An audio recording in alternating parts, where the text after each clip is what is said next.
নমস্কার বন্ধুরা, বং ফুডিজাবের আরও একটি নতুন রেসিপির পর্বে আপনাদের সবাইকে স্বাগত জানাই। আমার আজকের রেসিপি সরা পিঠা বা চিতই পিঠা। বিশেষত মাটির সরাতে এই পিঠে তৈরি হয়ে থাকে বলে এর নাম সরা পিঠা। তবে গ্যাসের চুলোতে মাটির সরার মধ্যে এই পিঠে তৈরি করতে গিয়ে অনেক সময় দেখা যায় যে সরাটি ফেটে যায়। তাই বাজার থেকে কিনে আনা নতুন মাটির সরাতে গ্যাসের চুলোয় কিভাবে পারফেক্ট চিতই পিঠা তৈরি করে নেবেন তারই একটি সহজ রেসিপি আপনাদের সাথে সমস্ত টিপস এবং ট্রিক্স সহ শেয়ার করেছি। চলুন তাহলে দেরি না করে দেখে নেওয়া যাক আমার আজকের রেসিপি। তবে অনুরোধ রাখছি ভিডিওটিকে স্কিপ না করে পুরো দেখে নেওয়ার। প্রথমেই আমি এখানে নিয়ে নিয়েছি নতুন একটি মাটির সরা এবং তার ঢাকনা। বাজার থেকে কিনে আনা এই মাটির সরার মধ্যে কিন্তু প্রচুর পরিমাণে ধুলোবালি লেগে থাকে, তাই এটিকে খুব ভালো করে ধুয়ে নিয়েছি এবং তারপর ভালো মতো শুকিয়েও নিয়েছি। তবে মাটির পাত্র ধোয়ার জন্য সাবানের ব্যবহার কিন্তু একদমই করবেন না, কারণ সাবানের মধ্যে অনেক রকমের কেমিক্যালস থাকে আর মাটির পাত্রের মধ্যে অনেক পোর্স থাকে। এর ফলে সাবানের কেমিক্যালসগুলি কিন্তু মাটির পাত্রের মধ্যে ঢুকে যাওয়ার সম্ভাবনা থাকবে। এবারে আমি ঢাকনাটিকে আলাদা করে রেখে দিচ্ছি এবং সরার মধ্যে কিছুটা পরিমাণ জল নিয়ে গ্যাসের ফ্লেম লোতে রেখে গরমে বসিয়ে দিচ্ছি। এই সময় কিন্তু গ্যাসের ফ্লেম কোনো মতেই হাইতে বা মিডিয়ামে রাখা যাবে না। 5-7 মিনিট এই লো ফ্লেমেই জলটিকে গরম করে নেওয়ার পর তারপর আমি গ্যাসের ফ্লেমটিকে লো টু মিডিয়ামে মাঝামাঝিতে করে দেব। এইভাবে গ্যাসের তাপমাত্রা যদি ধীরে ধীরে করে বাড়ানো হয় তাহলে সরার মধ্যে কিন্তু তাপ সহন ক্ষমতা বৃদ্ধি পাবে, সেই সাথে কিন্তু সরাটি ভেঙেও যাবে না। এই সরার মধ্যে যে জল রয়েছে সেটি গরম করে পুরোপুরি এর মধ্যে শুকিয়ে ফেলতে হবে, আর এটি শুকোতে মোটামুটি 40 থেকে 45 মিনিটের মতো সময় লাগবে। তাই এই ফাঁকেই আমি পিঠার জন্য ব্যাটার তৈরি করে নেব। তার জন্য একটি মিক্সিং বোলের মধ্যে অ্যাড করে দিচ্ছি 2 কাপ পরিমাণে চালের গুঁড়ো। একই সাথে অ্যাড করছি 1 চা চামচ পরিমাণে নুন এবং 2 টেবিল চামচ ফ্রেশ নারকেল কোড়া। নারকেল কোড়ার ব্যবহার এখানে টোটালি অপশনাল, তবে নারকেল কোড়া অ্যাড করলে কিন্তু পিঠার স্বাদ খুব ভালো হয়। এবারে এই সমস্ত শুকনো উপকরণগুলিকে খুব ভালো করে হাত দিয়ে মিলিয়ে নিচ্ছি।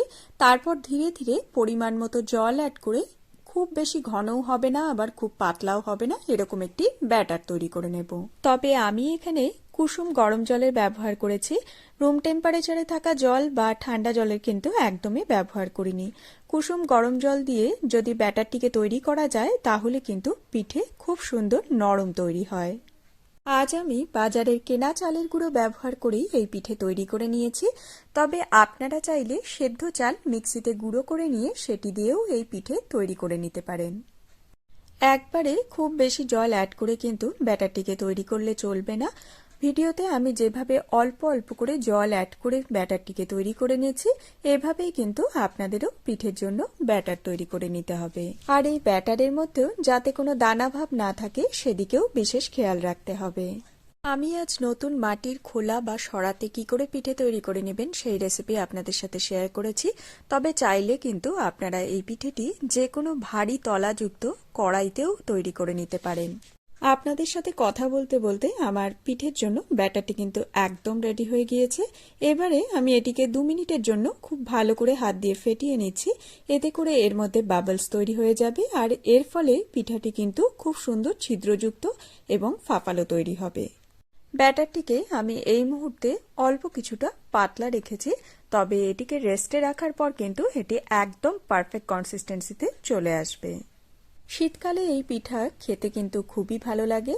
আর আপনারা কারা কারা এই সরা পিঠা বা চিতই পিঠা খেতে খুবই পছন্দ করেন আমাকে কমেন্ট বক্সে কমেন্ট করে জানাতে কিন্তু একদমই ভুলবেন না।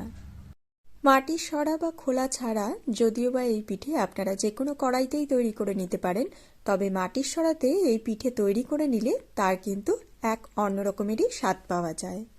20 মিনিটের জন্য আমি ব্যাটারটিকে ঢেকে রেখে দিয়েছিলাম। 20 মিনিট পর চালের গুঁড়ো ফুলে গিয়ে ব্যাটারটি কিন্তু একদম পারফেক্ট কনসিস্টেন্সিতে চলে এসেছে। ব্যাটারের ঘনত্ব দেখে আপনারা নিশ্চয়ই বুঝতে পারছেন। আর এই পিঠে তৈরিতে এরকমই ঘনত্বের ব্যাটার তৈরি করে নিতে হবে।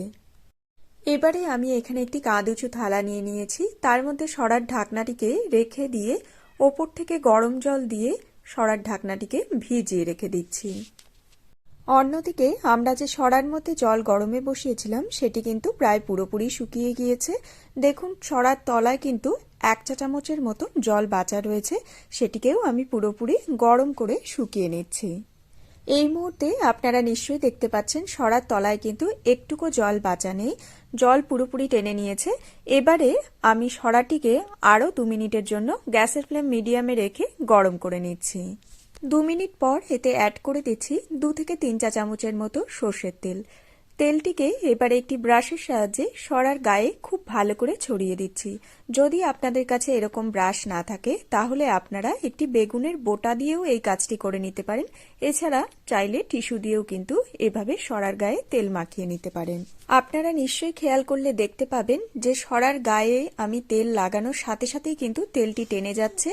আবারও আমি তলার থেকে তেল নিয়ে সরার গায়ে লাগিয়ে দিচ্ছি।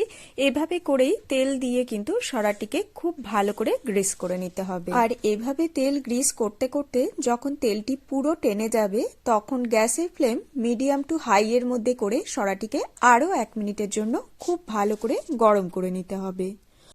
আমি যে প্রসেসগুলি পরপর ভিডিওতে দেখিয়ে দিচ্ছি এই প্রসেসগুলি ফলো করেই আপনারা যদি সরা বা খোলা পুড়িয়ে নেন তাহলে কিন্তু সরাটি কখনোই ভেঙে যাবে না বা ফেটেও যাবে না। দেখুন সরাটি তেল খুব ভালোভাবে টেনেও নিয়েছে আর 1 মিনিটের জন্য আমি সরাটিকে খুব ভালো করে মিডিয়াম টু হাই ফ্লেমের মধ্যে গরম করে নিয়েছি। এবারে 1 চা চামচ তেল দিয়ে আবারও সরাটিকে খুব ভালো করে তলায় গ্রিস করে নিচ্ছি, মানে যে জায়গাটায় আমরা পিঠে তৈরি করে নিব সেই জায়গাটায় আবারও একটু গ্রিস করে নিচ্ছি। তেল ভালো করে গ্রিস করে নেওয়ার পর আমি গ্যাসের ফ্লেম হাইতে করে দিচ্ছি এবং পিঠে তৈরির জন্য যে আমরা ব্যাটারটি তৈরি করে রেখেছিলাম সেটিকে আবারও তলার থেকে খুব ভালো করে হাতা দিয়ে মিলিয়ে নিচ্ছি এবং 2 হাতা পরিমাণে ব্যাটার আমি এর মধ্যে অ্যাড করে দিচ্ছি। যেহেতু আমার হাতাটি একটু ছোট তাই আমি 2 হাতা পরিমাণ ব্যাটার অ্যাড করছি। আপনাদের হাতা বড় হলে আপনারা 1 হাতা পরিমাণ ব্যাটার অ্যাড করলেই কিন্তু যথেষ্ট। এবারে আমরা যে সরার ঢাকনাটিকে গরম জলের মধ্যে ভিজিয়ে রেখেছিলাম সেই ঢাকনা দিয়ে পিঠেটিকে ঢেকে দিচ্ছি এবং হাত দিয়ে ওখান থেকে কিছুটা গরম জল সাইড দিয়ে একটু ছড়িয়ে দিলাম। এভাবেই এবারে 3 মিনিটের জন্য ঢাকা দিয়ে পিঠেটিকে রান্না করে নিচ্ছি। তবে এই 3 মিনিটের মধ্যে কিন্তু একবারও ঢাকনা খুলে পিঠেটিকে দেখা যাবে না। প্রথম 2 মিনিট হাই ফ্লেমে পিঠেটিকে রান্না করে নিতে হবে এবং শেষের 1 মিনিট মিডিয়াম ফ্লেমে রান্না করে নিতে হবে। 3 মিনিট পর আমি সরার ঢাকনা খুলে দিয়েছি আর আপনারা এই মুহূর্তে নিশ্চয়ই দেখতে পাচ্ছেন পিঠেটি কিন্তু খুব সুন্দরভাবে ফুলে উঠেছে। এবারে আমি পিঠেটিকে একটি পাত্রে নামিয়ে নেব। প্রথম পিঠেটি সরা থেকে তোলার সময় একটু তলায় লেগে ধরতে পারে, তবে এতে একদমই ভয় পেয়ে যাবেন না। প্রথম পিঠের ক্ষেত্রে কিন্তু এরকম হয়েই থাকে, তবে 1-2 পিঠে রান্না করার পর কিন্তু আর এই সমস্যা দেখা দিবে না। দেখুন পিঠের নিচের দিকটি খুব সুন্দর হালকা ক্রিস্পি হয়েছে আর ওপরের দিকটি কিন্তু ততটাই নরম তুলতুলে হয়েছে। আপনাদের বোঝার সুবিধের জন্য আরও একটি সরা পিঠে আমি আপনাদেরকে তৈরি করে দেখিয়ে দিচ্ছি। প্রত্যেকটি পিঠে তৈরির আগে যদি অল্প তেল গ্রিস করে নেওয়া যায় তাহলে পিঠেটি কিন্তু খুব সহজেই উঠে যাবে। আর এখানে আরেকটি ইম্পর্টেন্ট টিপস হলো প্রতিবার ব্যাটারটিকে সরার মধ্যে দেওয়ার আগে খুব ভালো করে ব্যাটারটিকে কিন্তু মিক্স করে নিতে হবে। আমি এখানে সরাটিকে গ্রিস করার জন্য সর্ষের তেল ব্যবহার করেছি, তবে আপনারা চাইলে সাদা তেলেরও ব্যবহার করে নিতে পারেন। আগের পিঠেটির মতো এখানেও ব্যাটার অ্যাড করার পর সরার ঢাকনা দিয়ে তারপর কিছুটা জল স্প্রেড করে 3 মিনিটের জন্য পিঠাটিকে রান্না করে নিচ্ছি। আমি যে যে টিপসগুলি আপনাদের সাথে শেয়ার করলাম এই টিপসগুলি ফলো করে যদি আপনারা সরা পিঠে বা চিতই পিঠে তৈরি করে নেন তাহলে আপনাদের পিঠেও কিন্তু খুব সুন্দর ছিদ্রযুক্ত নরম ফাপালো তৈরি হবে। দেখুন আমার দ্বিতীয় পিঠেটি কিন্তু প্রথম পিঠের মতো তুলতে সমস্যা হয়নি, খুব সহজেই কিন্তু সরা থেকে উঠে এসেছে। আর শীতকালে নতুন গুড়ের সাথে এই সরা পিঠা খেতে যে কতটা সুস্বাদু হয় তা বলে বোঝানো যাবে না। তাহলে বন্ধুরা আমার আজকের এই সরা পিঠা বা চিতই পিঠার রেসিপি আপনাদের কেমন লাগলো? ভিডিওটি ভালো লেগে থাকলে একটি লাইক দিয়ে আমাকে উৎসাহিত করবেন এবং কমেন্ট করে জানাবেন কেমন লাগলো। চ্যানেলে নতুন বন্ধু হলে সেই সাথে চ্যানেলটিকে সাবস্ক্রাইব করে পাশে থাকা বেল আইকনটি প্রেস করে আমার পাশে থাকার একান্ত অনুরোধ রইল। আজকের মতো তাহলে এই পর্যন্তই বন্ধুরা, দেখা হবে অন্য একটি নতুন ভিডিওর সাথে অন্য আরেকদিন। সবাই খুব ভালো থাকবেন, সুস্থ থাকবেন। ধন্যবাদ।